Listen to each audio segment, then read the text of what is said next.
Okey, pelajar selamat sejahtera. So hari ini kita akan teruskan dengan kecerunan garisan lurus. Ini adalah bab 10. Jadi kita ada satu bahagian sahaja untuk bab ini. Ini ialah bahagian yang terakhir, iaitu kita akan menyelesaikan masalah.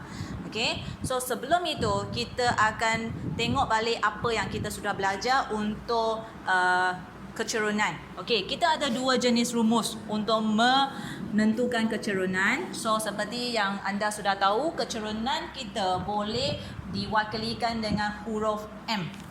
Ini ialah M besar ya.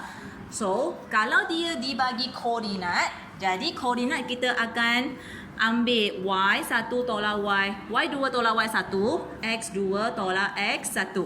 Okey, jika dia dibagi dengan menggunakan pintasan, masih ingat pintasan? So, kita akan menggunakan rumusnya mula dengan negatif. Kita akan ada pintasan Y bahagi dengan pintasan X. So, pelajar sebenarnya dua-dua rumus ini kedudukan mereka adalah sama, iaitu Y di atas, X di bawah. Hanya dekat sini untuk pintasan, mesti anda ingat kita ada negatif. So sekarang untuk pintasan-pintasan, pelajar saya tahu ada pelajar yang sangat blur tentang pintasan. Apa maksud? Okey, kalau kita ada pintasan mereka adalah duduk di atas paksi-paksi X ataupun Y. Kalau dia adalah duduk di paksi Y, maka kita panggilnya pintasan Y. Kalau duduk di pintasan ialah pintasan X, maka dia duduk di atas paksi X. Okey? Jadi seterusnya kita boleh lihat koordinat dia. Kalau koordinat untuk X, dia ada nombor lah. Maksudnya kalau sini ialah 1, 2, 3, 4. So sini 4, so dia masuk sini 4. So siapa yang kosong? Y yang kosong. Kalau untuk pintasan Y, dia mesti ada 1, 2, 3. So sini akan masuk nombor. So kita ada nombor dekat Y. And siapa yang kosong? X yang kosong.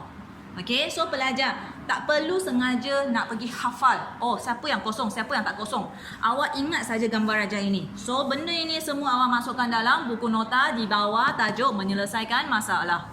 Okay, sekarang kita ada dua masalah. Kita lihat satu persatu. Yang pertama, tentukan pintasan X dalam satu garisan lurus melalui titik P. P ini dia bagi koordinat dan dengan kecerunannya negatif 2. So cara nak jawab soalan ataupun cara nak cari kita kata perkara-perkara yang diinginkan, yang paling cikgu galakkan ialah kita senaraikan apa yang kita ada. Yang pertama, pintasan X tak tahu. Yang kedua, ada tak pintasan Y? Pelajar perlu ingat, jika dia menggunakan formula pintasan X and Y, so dalam soalan itu anda akan nampaklah kalau dia ada pintasan X, dia hendak kita cari pintasan X, maka dia mesti akan bagi kita pintasan Y. Dia nak saya cari pintasan X, maksudnya dia mesti bagi kecerunan dan juga pintasan Y. So mana pintasan Y? Pintasan Y-nya dia tulis dalam bentuk koordinat. So saya pun ambil je nombor untuk Y.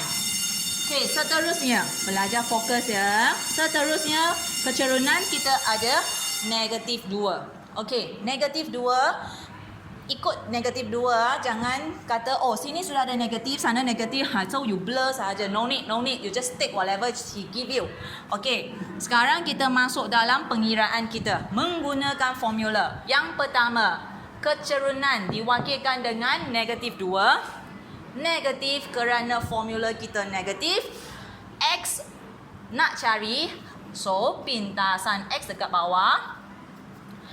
Y ialah negatif 4, so negatif 4 di atas. Okey, kurungkan kerana sini ada negatif. Okey, seterusnya kita buatlah apa yang kita perlukan. Okey, so sini ialah negatif akan jadi positif. Okey, seterusnya pecahan, so kita darab silang.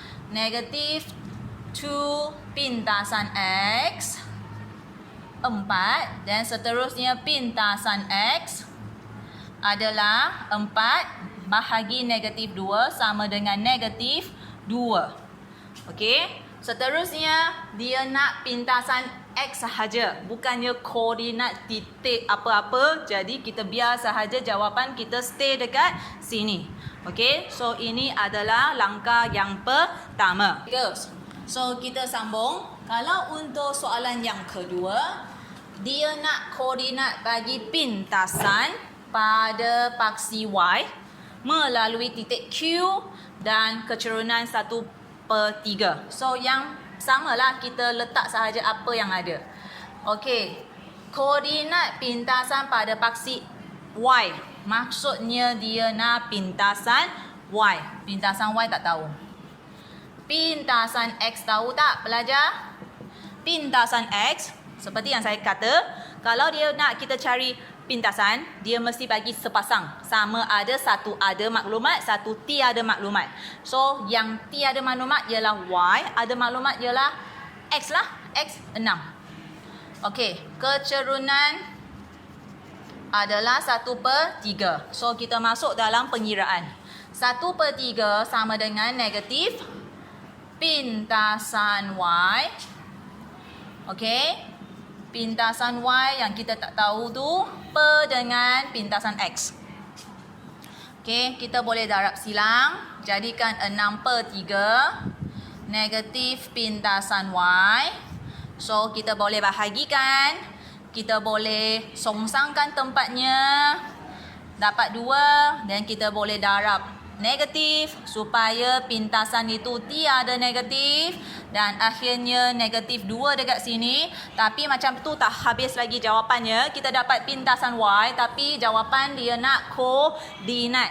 Jadi kita pun letak je lah koordinat dalam bentuk koordinat. Okey? Siapanya? Kita akan letak pintasan Y itu di tempat Y. Sini adalah kosong. Terbalik ya, kosongnya terbalik. Kalau sini sebelah kanan, sini pun sebelah kiri. So, itu sahaja untuk menyelesaikan masalah. Saya harap pelajar boleh teruskan dengan soalan-soalan lain. Dan ada apa masalah, boleh beritahu cikgu lah. Okey, sekian, terima kasih.